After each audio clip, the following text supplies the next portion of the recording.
Hello. Hi. Usually you are probably used to seeing multiple people here with me, but it is just myself. Today I'm doing something a little different, making more of a video as opposed to a podcast, which is usually what we do. Usually I'm joined with my co-hosts Matt and Mike and Jameson, but everyone was unavailable, and I still wanted to make something, and I figured I would take this opportunity to talk about something that I've been wanting to talk about for a long time, because with our podcast format, we don't really have the opportunity to really dive into a conversation like fully, because we're trying to recap the week and kind of get on to the next week. And so since we're not doing our typical podcast, I just want to take some time to chat about something really important. So hope you guys enjoy. They have to get to the 38. Smith stands in trouble, dancing away, still on his feet. Smith trying to make something happen. He's tackled inside the 5, but he can't take pressure. Ball is out. San Francisco's got it. It was on. First and goal from the 6. Smith can't find anyone. Backpedaling. Wow. Throws picked off. Intercepted in the end zone and brought back out. Geno Smith picked off by Kitchens. Got to go about 50 yards now to get into field goal range. And Geno Smith wants a chunk. Bad throw. Picked off. Ball game and field. Geno Smith, a lot of room to run, but he needs that first down. Throws in a crowd and it's intercepted. Atlanta with a takeaway. Richie Graham. Hangs in the pocket. Fires. Too deep and intercepted at the 1-yard line. Alrighty, I think we've had enough of that. Before we really do get into this video, I do want to say two things. First off, if you are not a Seahawks fan, you can probably skip this one because I'm going to say a lot of stuff about a team that you don't care about or a player that you don't care about. And the second thing that I want to say is that if you are clicking on this video assuming one thing, I wanted to let you know that I got you, because this entire thing is clickbait. Those past videos, the title, thumbnail, all of it is clickbait, because I want to talk to the people that clicked on this video wanting to confirm their bias and confirm their wrong opinion, because the Seahawks have a great quarterback in Geno Smith. Geno Smith over the past 3 years has been our starter and has done a heck of a job. If you look at what he has done over the last 3 seasons, it has been nothing short of incredible and something that we should actually celebrate. Does he come with his warts? Absolutely. Is he perfect? No. Is he Patrick Mahomes? No. Is he Josh Allen, Lamar Jackson? Is he a top 5 quarterback? No. I am not saying any of those things. But what I am saying is that Geno Smith is a quarterback that you can win with. If you look at his statistics, you look at what he has done, his body of work over the last 3 seasons, and trust me, I'm going to give it to you. I'm going to give you stats. I'm going to give you clips. I'm going to give you all that stuff that proves to you that Geno Smith is a quarterback that the Seahawks should stick with for the next 2 to 3 years. On March 8th, 2022, the Seattle Seahawks decided it was time to move on from their Super Bowl winning 9-time Pro Bowl quarterback Russell Wilson. They traded him to the Denver Broncos for 5 draft picks, including 2 firsts and 3 players in exchange for Russell Wilson and a 4th-round pick. After that trade, the Seahawks decided that they were going to move forward with Geno Smith, who had been their backup for multiple years at that point. It was at that moment that the Geno Smith era in Seattle started. And as fate would have it, both Geno and Russ played their first game as starters for their respective teams in the first game of the 2022 season. This first game kicked off his tenure with the Seattle Seahawks and took the NFL by storm. In this first season, Geno Smith had a passer rating of 100.9 with 4,282 yards, 30 touchdowns, and 11 interceptions in 17 games in 2022. He led Seattle to the playoffs and was selected to play in his first ever Pro Bowl and also won Comeback Player of the Year, blowing out anything he had done throughout his career up until this point. This breakout season earned him a nice paycheck from the Seahawks. Geno Smith signed a 3-year, $75 million contract with Seattle, including $40 million guaranteed and an average annual salary of $25 million per year, which for his production was an absolute bargain because quarterback contracts have gone through the roof over the last few years. 2023 saw a step back for Geno in the stats department. He had a passer rating of 92.1 with 3,624 yards, 20 touchdowns, and 9 interceptions in 15 games. He also had the highest rate of incompletions due to inaccurate passes in 2023, with a minimum of 175 attempts. Geno Smith was the lowest by far at 21.6. This dude is accurate. Which brings us to the 2024 season, which came to a close for the Seahawks in the last week of the regular season. Geno Smith had a passer rating of 93.2 with 4,320 yards, 21 touchdowns, and 15 interceptions in 17 games. Throughout these last 3 years, Geno Smith has been a starter for the Seahawks. He has had a passer rating of a 95.5 with over 1,200 yards, 71 touchdowns, and 35 interceptions in the 49 games he has played. Over the course of 3 seasons, he is ranked 8th in touchdowns thrown, 4th in yards, 4th in completion percentage, and also 6th in wins. He has statistically been a top 10 quarterback while having one of the worst offensive lines in the league in each one of those years. And that might even be the biggest understatement of the year. If you watch Seahawks games, you know this.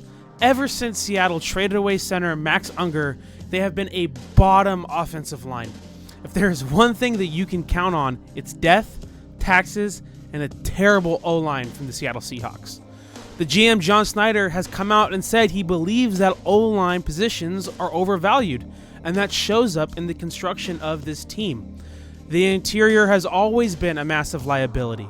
Russell Wilson is the 3rd most sacked QB of all time.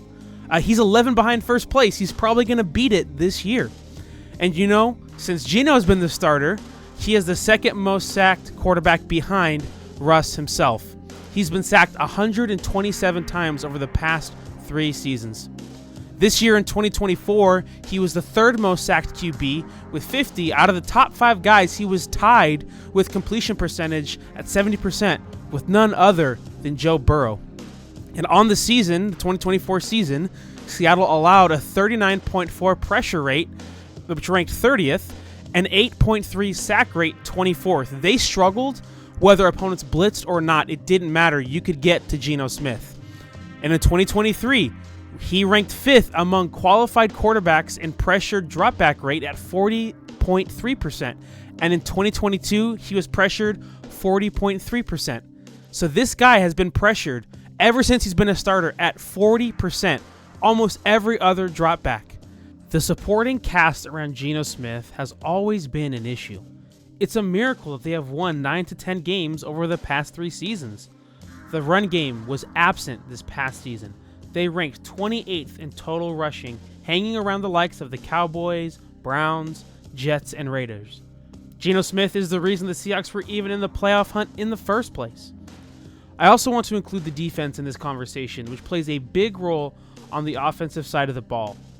In Geno's first year as a starter, the Seattle defense was on the field more than half of the time of games, preventing opportunities for Geno to do anything. They ranked 31st in opponent time of possession. In 2023, this defense was dead last in opponent time of possession given. This year was the highest it has been since Geno has been a starter, ranking 28th. What this means is that this defense could not get off the field for the life of them, and that means less opportunities for the ball in Geno's hands to make plays and win games. More often than not, this defense has failed this offense, which is why we saw the departure of Pete Carroll at the end of last season. The supporting cast has been a huge liability for this team, and yet Geno Smith has been taking the blunt of this blame when everything else around him has been subpar. If you look at other teams, they play complementary football. All the pieces are helping the other pieces. But in this case, it's clear that there is a huge gap between the offensive line play, the defensive play, and the quarterback play, and all of those coalesce into one final result. Look, I'm not out here saying that Geno Smith is Patrick Mahomes. I'm not saying that he's Joe Burrow. I'm not saying that he's a quarterback that you're going to reach the mountaintop with. But what I am saying is that for the time being, for the next 2 to 3 seasons, Geno Smith is a quarterback that can get you into the playoffs and have a deep playoff run if the tools around him are good and solid. And that's not a slight on quarterbacks. Quarterbacks need talent around them. That's no slight. Everyone needs talent. This isn't like the NBA. In the NBA, one guy can carry a team. LeBron did it for years. But in the NFL, you need a good O-line. You need a good defense. You need good play calling, which is something that the Seahawks have not had. And Geno Smith is going to have his 3rd play caller in 4 seasons.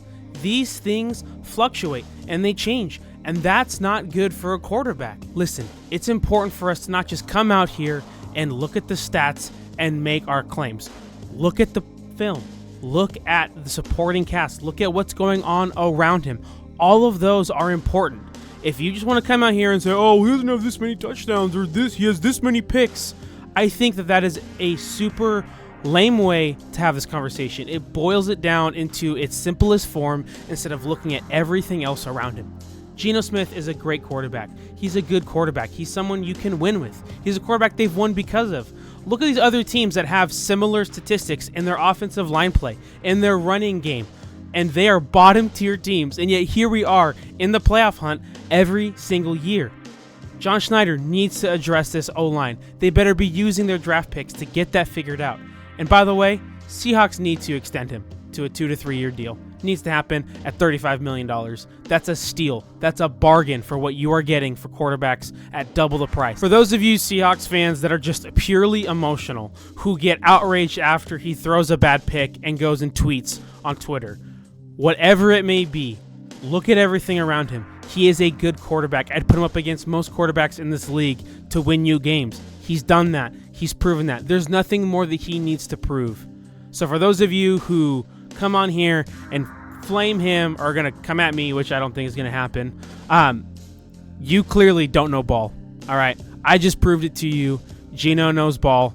Do the Seahawks probably need to draft a quarterback in the mid-rounds here? Probably. They probably should. They should be looking towards the future. I'm not saying they shouldn't. But what I'm saying is that they've got their guy right now. They've got him. Because my other question is, who else would you have?